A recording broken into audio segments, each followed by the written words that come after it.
Chapter 4. Heidi and the Visitors. Heidi was now 8 years old and knew every little trick to care for the goats.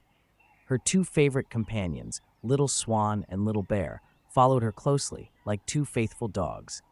Their cheerful bleats echoed through the alpine meadow as Heidi skipped around in the fresh morning sun. Suddenly, Heidi stopped mid-leap, nearly toppling into a water trough. Standing before her was an old gentleman in black. Startled but curious, Heidi looked up at the kind face of the pastor. "Don't be afraid, child. I'm a friend," he said warmly. "Where is your grandfather?" Inside the cozy cabin, the old pastor greeted Heidi's grandfather, who sat carving wooden spoons. "The child ought to have been in school last winter," the pastor said gently.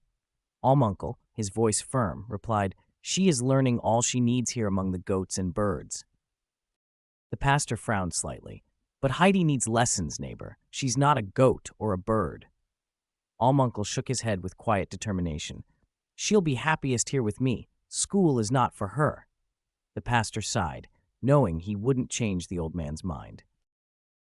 Later that day, Dide arrived, wearing a fine feathered hat. She announced with enthusiasm that wealthy people in Frankfurt wanted Heidi to be a companion for their daughter. Almuncle listened silently until Dide finished.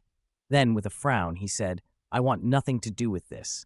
Despite Heidi's protests, Dide urged her to leave. "We'll only visit Frankfurt for a little while," Dide promised, holding Heidi's hand firmly. Heidi looked back toward the cabin, hoping her grandfather would stop her, but he remained silent. As they passed the grandmother's house, Peter burst inside with the news.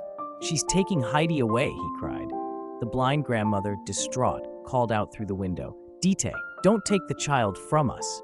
But Dite did not stop. Heidi ran ahead eagerly, still believing she would return soon. "I'll bring back white bread for grandmother," she told herself. But deep inside, she felt a heavy sadness as the mountains faded behind her.